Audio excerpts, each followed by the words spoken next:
Split the skull, devil's toothpick, ear picking, often depicted in tales and operas as the three signature moves of Cheng Yaojin, barely scratch the surface of the historical figure's complexity. Born into nobility and endowed with both wisdom and valor, Cheng Yaojin's life was far from that of a mere brute. This video aims to shed light on the real Cheng Yaojin, who has been misunderstood for a millennium. Name Cheng Zhijie, hailing from Dong'e in Jizhou, Cheng Yaojin was the son of Cheng Lo, who rose to the significant office of Dazhongzheng in Jizhou. As a true embodiment of an official's offspring, he demonstrated exceptional bravery and proficiency with the horse lance from a young age. During the chaotic end of the Sui dynasty, he assembled a few hundred armed men to protect his community, later aligning with Li Shimin and joining the Wagang army, where he was highly valued and became one of the elite cavalrymen. Li Shimin selected 8,000 valiant soldiers, forming 4 elite cavalry units within what was known as the internal army, often boasting, these 8,000 men are equivalent to a million-strong force. Cheng Yaojin, leading one of these units, received particularly generous favor. In 618 AD, during the decisive battle between Li Shimin and Wang Shichong at Mangshan, Cheng Yaojin was stationed with Li Shimin at Mangshan, while Shanxiongxing led the cavalry camped north of Yanshisheng. When Wang Shichong troops launched a surprise attack on Shanxiongxing, Li Shimin dispatched Cheng Yaojin and Pei Xingyan for assistance. Pei Xingyan fell from his horse after being hit by an arrow. Cheng Yaojin rode to his rescue, killed several enemies, and as Wang Shichong's army retreated, he lifted Pei Xingyan onto his horse and fled. Despite being speared through his body, Cheng Yaojin not only broke the enemy's weapon and killed his pursuers but also managed to bring Pei Xingyan back to the main camp at Mangshan. This battle showcased Cheng Yaojin's exceptional bravery and combat prowess, leaving a deep impression on Wang Shichong, who silently resolved to recruit him. At this time, Li Shimin had just defeated Yuwenhua Ji and was overly confident, underestimating Wang Shichong. Despite a minor setback, his confidence remained unshaken, and he neglected even the basic repairs of his encampment. The day after the ambush at Mang Mountain, Wang Shichong, who had been lying in wait, launched a surprise attack at dawn.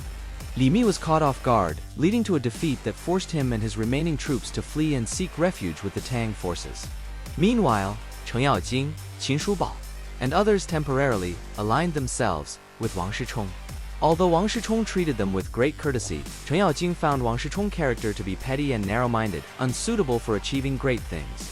He remarked to Qingqiong, "The Lord's talent and manner are superficial and narrow, prone to idle talk and fond of swearing oaths, resembling an old witch rather than a ruler who could rectify chaos." This moment underscored the discerning judgment of figures like Cheng Yaojin and Qingqiong, who were crucial in identifying leaders capable of restoring order and contributing to the founding of the Tang Dynasty. When Wang Shichong engaged in battle with the Tang forces at Jiuqu, Qin Shubao and Cheng Yaojin, leading their troops on the front lines, rode their horses about 100 steps to the west, dismounted, and paid their respects to Wang Shichong. They expressed, "We have been graced with your special favor and have always desired to repay your kindness and serve diligently. However, your suspicious and gullible nature makes it impossible for us to commit ourselves to your service. We can no longer serve you and request to part ways from now." Following this declaration, they mounted their horses and, along with dozens of their men, defected to the Tang, with Wang Shichong, fearing the Tang army, not daring to pursue. Li Yuan welcomed them to join forces with Prince Li Shimin, who had already heard of their reputation and held them in high regard. He appointed Qin Shubao as the general of the cavalry and Cheng Yaojin as the commander of the left army. Cheng Yaojin, known for his bravery in battle and always leading his troops from the front, successively defeated Song Jinggang and Dou Jiande. As the Tang Dynasty consolidated its power and unified the realm, the rivalry between Crown Prince Li Jiancheng and Prince Li Shimin intensified. Cheng Yaojin, as a close aide to Li Shimin, faced targeting by the Crown Prince. According to Zizhi Tongjian, Li Jiancheng once managed to exile Cheng Yaojin to Kangzhou as a prefect by complaining to Emperor Li Yuan. Cheng Yaojin insisted on staying, refusing the appointment, and warned Li Shimin, "Your Highness, being stripped of your left and right arms, will surely not preserve yourself. I am prepared to die, but I hope you can protect yourself soon." Indeed, not long after, the Xuanwu Gate incident erupted. Cheng Yaojin followed Li Shimin in executing Crown Prince Li Jiancheng and Prince Li Yuanji. Afterwards, he was appointed as the guard commander to the Crown Prince, later promoted to General of the Right Guard, with a real entitlement of 700 households. Upon Li Shimin ascension to the throne, Cheng Yaojin, as a trusted confidant, rose in ranks and even became Li Shimin, son-in-law. His second son, Cheng Chuliang, married Li Shimin's daughter, Princess Qinghe.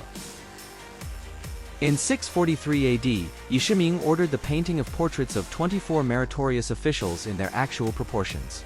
Cheng Yaojin was included as one of the 24 heroes of Lingyenge, ranked 19th. That same year, he was appointed as the general of the left garrison and inspector of the northern gate of the palace, with an additional title of military governor-general. Cheng Yaojin was not merely a reckless warrior, he possessed significant political insight. After Li Shimin's death, he escorted Crown Prince Li Zhi back to the capital to ascend the throne, ensuring a smooth transition of power for the Tang Dynasty. However, with Wu Zetian's rise to power, Cheng Yaojin's fortunes took a sharp downturn. When Li Zhi sought to depose Queen Wang and elevate Wu Zetian to the position, he faced opposition from veteran officials such as Xuanwu Gate. Although it's unclear what role Cheng Yaojin played in this struggle between deposing Wang and elevating Wu, the subsequent fallout suggests that he fell out of favor with both Li Zhi and Wu Zetian. In 656 AD, Cheng Yaojin was appointed as the commander-in-chief of the expedition against the Western Turks led by Ashkenaziru. In December, his forces encountered 20,000 enemy cavalry at Eagleshaft River. The vanguard commander, Su Dingfang, with 500 cavalry, charged and decisively defeated the Western Turks. The Tang army pursued the enemy for 20 li, killing over 1,500. The deputy commander-in-chief, Wang Wendu, envious of Su Dingfang's achievements, cautioned Cheng Yaojin, "Although we have won, there were casualties on our side. We should not hastily pursue the enemy but rather, form a defensive formation and proceed cautiously. This is the safest strategy." He also claimed to have an imperial edict, instructing him to restrain Cheng Yaojin's bravery, thereby ordering the troops not to pursue the enemy further.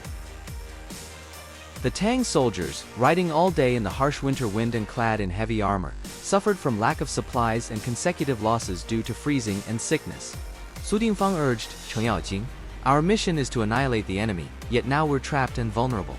Such cowardice undermines our ability to achieve glory. The emperor appointed you as the commander.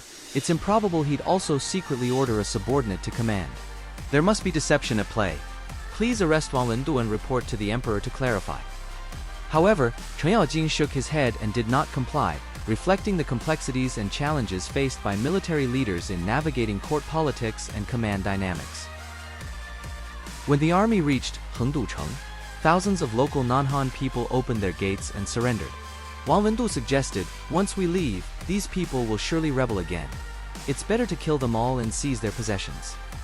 Su Dingfang objected, "If we do that, we become no better than thieves.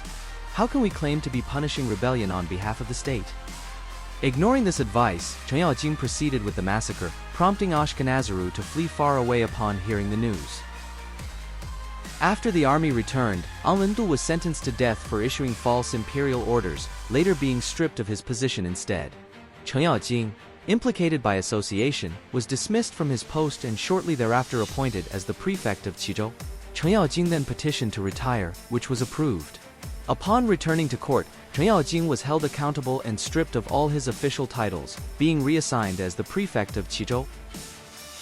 Cheng Yaojin passed away in 665 AD at the age of 77 in his home in Chang'an.